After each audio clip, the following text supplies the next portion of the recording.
Hello friends, কেমন আছো সবাই? শ্রী জুয়েল কালেকশনের পক্ষ থেকে আমি তোমাদের কাছে নিয়ে চলে এসেছি আজকে একটি ফেব্রিক জুয়েলারি সেট। এই সেটটি কিন্তু আজকের নয়, এটি কিন্তু সরস্বতী পুজো উপলক্ষে বানিয়েছিলাম, বাট এটা আমার আপলোড করা হয়নি বিকজ এটা করবার সময় আমার অনেকগুলো ভুল ত্রুটি হয়ে গিয়েছিল।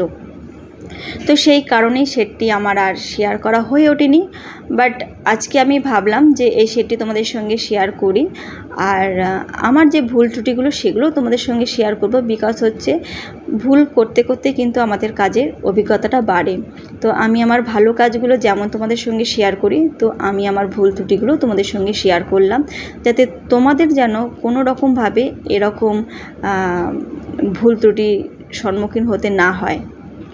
তো যেহেতু এটা একটি কালারফুল সেট হচ্ছে, আর পুরো সেটটা কিন্তু কাস্টমার আমাকে বলে দিয়েছিল কোথায় কেমন কিভাবে রং হবে, তো আমি সেই বুঝেই কিন্তু কালার করেছি।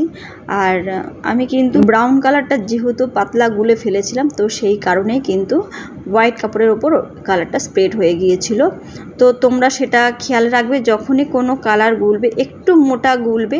তো আমি খুব তাড়াহুড়োর মধ্যে তখন এই কাজটা আমি করেছিলাম, কারণ সরস্বতী পুজো প্রায় মানে কাছাকাছি চলে এসেছিলো। তখন এই সেটের অর্ডারটা যেহেতু পড়েছিল, তো তাড়াহুড়ো করে আমি খেয়াল করিনি, আর খেয়াল না করার ফলেই কিন্তু আমার এই অঘটন ঘটে গিয়েছিল। তো যাই হোক, আমি মোটামুটি সেই অঘটন থেকে ওভারকাম করতে পেরেছি।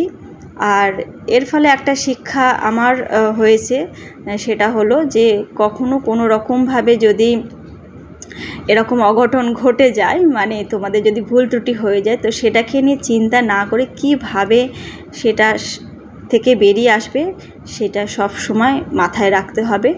তো আমার অলমোস্ট দেখো আমার কালার করা প্রায় ডান হয়ে গেছে।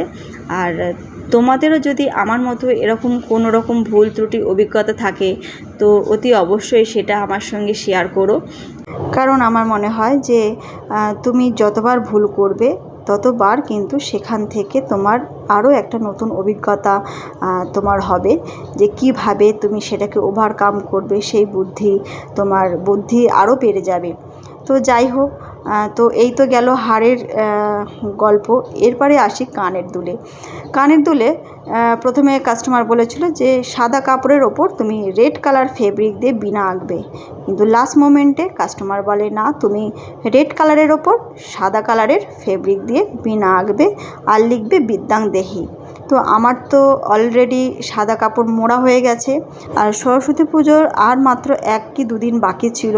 তো আমার পক্ষে সম্ভব না আমি আবার রেড কাপড় মুড়ে আবার হোয়াইট কালার ফেব্রিক করি।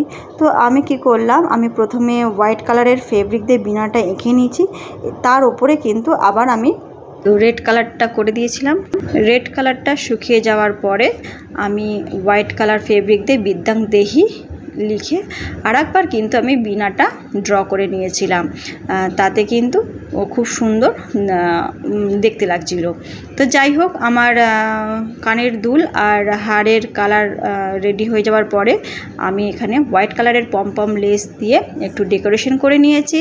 আর হাড়ের লকেটের সুন্দর শেপ দেওয়ার জন্য কিন্তু আমি কতগুলো কটন বল আর কড়ি নিয়ে আমি কিন্তু দুপাশটা সুন্দরভাবে গেঁথে নিয়েছিলাম।